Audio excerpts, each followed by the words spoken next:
The new character creator at OpenArt is so much fun to play with, and I'm going to show you all about it, plus how to bring these images to life to create a whole new level of storytelling.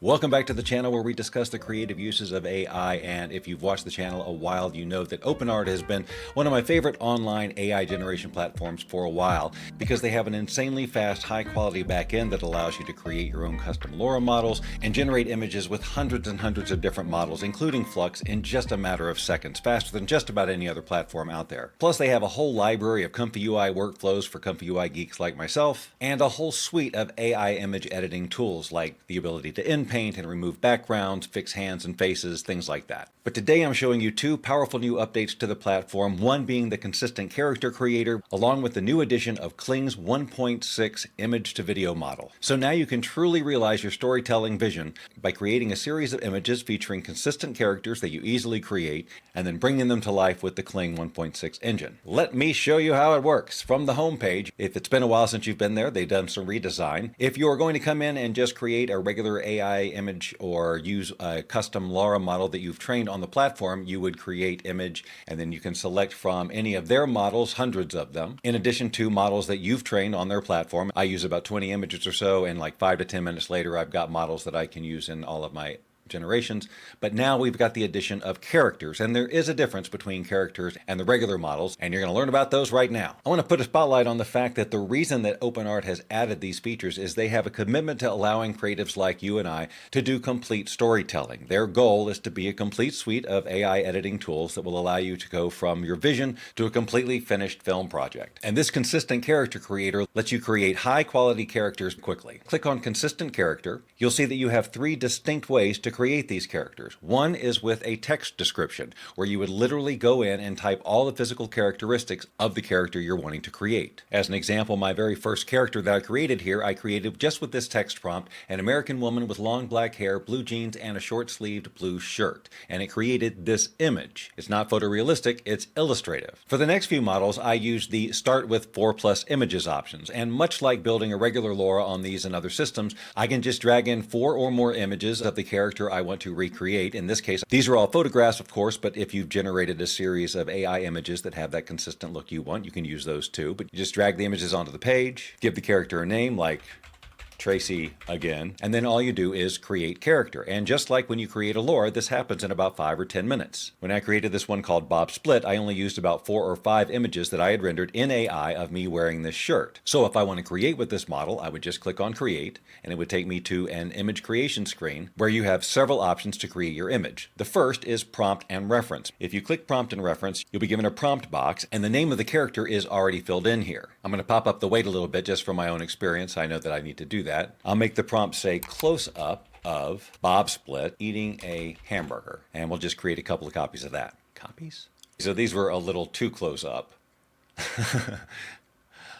Let's change this to medium shot. Now in this case we got the character, but we're not seeing the split shirt like that. This can definitely be helped along with prompting, or maybe even increasing the weight. I'm going to say medium shot of Bob Split wearing a blue and purple shirt, because you do have the flexibility to change their clothing with prompting, so you can also have the flexibility to clarify it. It's a little closer here. We've got the purple and blue sleeve. With regards to this whole feature, it is still in beta, and they have allowed us to have access to it so that we can give them feedback. So not all of these features are 100%, and I've found that for the most part, I get better results when the characters I'm creating are really character-like. For example, this one that I created with just one image, and to do that from the character creation page, you just say start with one image. You name it, Mad Scientist, upload the image and create character, and just with that one image, it's going to allow you to create a model, and now I can create a whole series of images just by giving it different prompts with that model created from just one image. I can put them in totally different scenarios, And you can see that I'm just saying Bob Scientist is playing a ukulele by a bird bath overrun with mourning doves, and it keeps the same clothing and everything. I haven't specified any differently. I was actually able to take this photo of me in 6th grade and just use this one image. It created a character, and now I can go back in time and put myself in all of these situations with different styles and different scenarios. Just like all these AI images, you play with strength and stuff to get different results. Right now I've got a whole classroom full of me. But just think of the creative possibilities. Are you thinking of them? I mean, here I am in 6th grade driving a whole bus of cats. Or there was that time that I was a big accordion player and I'd go to these festivals and play for all the kids in the neighborhood, and there was much rejoicing, and I was the talk of the town, and none of this ever happened.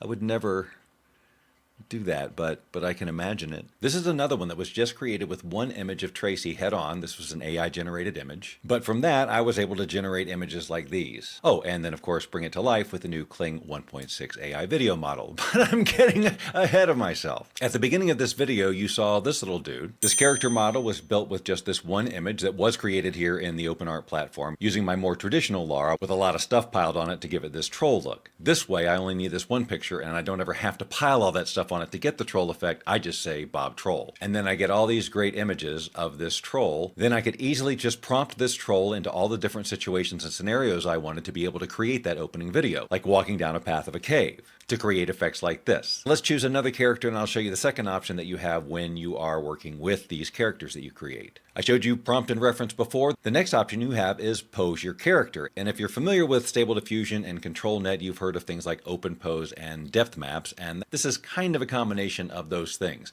So I've chosen my character, which is Magic Bob, and now I'm going to open the pose editor.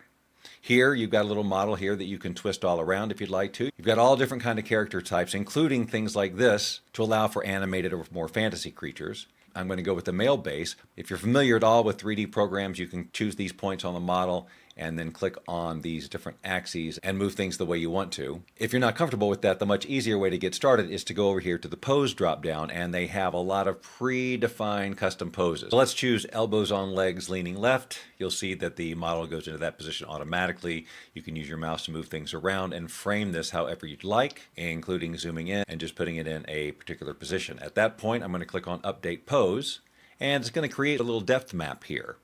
And now I can adjust the weight of this depth map to see how much influence it's going to have on the final position of the character.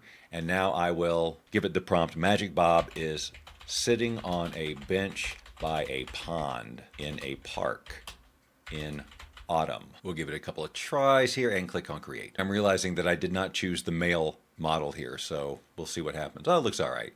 We've got him sitting, leaned on his left, on a bench. There's one take of it. And here's another one. We didn't put the weight all the way up because we wanted to allow it to have some creative flexibility so the hand and arms aren't in the exact same position, but if I wanted that, I could up the weight. But really, all I really wanted was him roughly sitting in this position on a bench. Let's try a different pose real quick. We'll say arms slightly spread. That is the female base. Why don't we move her here? We'll update the pose and then we'll change the character to, let's say, the Test for Real character, who was created with a text description just like this one, except that I added HD photo, so it wouldn't be an illustration. So let's use her, and we'll say Test for Real is on stage giving a TED talk about kittens. I just want to see if they'll put some kittens on the screen behind her. So yeah, there she is on the stage. You can see kitten ears on her t-shirt. Does that count? And on this one, she most definitely has a kitten on the screen. I don't know that that says Ted back there. The last option here is called Place Character in Image. And in essence, it's inpainting with these trained models, which in theory would allow you to switch out a head or place the character in a scene wherever you'd like. It is, to OpenArt's own admission, a hit and miss process at this time, and they went back and forth on whether or not to even release it. But they are interested in feedback and just to see how it plays out in the use case scenario. So I just wanted to set the expectations on this, but let's see how it works. Let's choose a character. I'll choose this little Robbie character. And to place your character, you need an image to place them on. So I can either upload an image or I'll use one of theirs. In this case, I'll just click this right here. And now you can see you can place Robbie wherever you'd like. So let's see what happens if I save the placement and say Robbie is standing on a path under colorful trees holding a box of roses. Yes, a box. Now I already know I'm asking probably too much here. I also know from experience that it helps to kind of raise the weight up a little bit. We'll do a couple of tries here and see what we can get. Click on create. All right, so let's take a look at these results. So this is its attempt. It's vaguely like that character, and he's holding not a box of roses, but a bouquet of flowers. Here he does have a box of roses. If we zoom in here, it is his face. It doesn't do a terrible job here. That's actually one of the better generations like this that I've seen of just placing the entire character in an existing scene. So another use case for this feature would be to do some sort of a head swap. Let's say we wanted to put that Bob Scientist head on this character here. I'd click on the Place Character in Image. I would choose the image that I wanted to place the character in. In this case, I'll use this one that we generated earlier. I'm going to put the box around the head, giving it plenty of room. Click on Save Placement, and change the prompt to say, Robbie is holding a large hamburger. Again, maybe even up the weight a little bit more. Click on Create. And that's all great, except that I said I wanted to do it with the scientist guy. So let's switch that character. We'll go to Bob Scientist, and we'll see if we've seen what's going on here. And I'll paste in that same prompt and get that creating. That actually looks a little bit more like Mark Zuckerberg, doesn't it, than Robbie. This one's way closer. That has the essence of the Robbie character face. Okay, here's a first pass at taking that mad scientist character and replacing the head. I might be able to up the weight even more and get even more of a likeness, but this one right here did a really great job. So, like I said, it's hit and miss. Sometimes it's way off and sometimes it works really well. OpenArt is aware of the shortcomings of this model and just want you to know that they are constantly working on improving it. But for now, this is something you can play with. And speaking of play, who doesn't love image to video? Now this is the Kling 1.6 model. This is Kling's latest and greatest model. I've done a video on it and demonstrated its exceptional abilities. And now it's built right in here to the OpenArt platform. These are just a few examples of images that I have created in the platform and then just use the image to video option to bring it to life. So you can see we can do all kinds of things with the starting image, great prompt adherence, and you get all the quality of the Kling 1.6 model. So from in one platform, I can create the model that creates this image that creates this video or this video. And now because it's so easy to create a character, it doesn't take a ton of time. You don't have to gather up a ton of images. Just a few images or even just one allows you to create a little virtual birthday card like this. I used the Tracy character to create this image and then prompted for Bigfoot, of course, to come in and be a part of it. I could take this image, for example, click on Image to Video, a new icon up here on the tab, and then prompt it however you'd like. That's what I did here, and I said Troll giggles to himself while pointing at the camera, then runs away. So he's talking, he's pointing, and then he begins to run away. And there's just no denying that's solid animation right there. And then I just started playing with all kinds of scenarios with this little troll. And so for the opening of this video, it was really easy for me to use the character of this troll to create a series of images that would tell the story of walking through the cave, to go into the kitchen, to open up the refrigerator, to reveal the Bob Doyle media sign. So the character creator combined with the Kling AI video generation in this particular workflow allows people who just like to think on the fly and say, well, how about the story goes here? What about if the story goes here?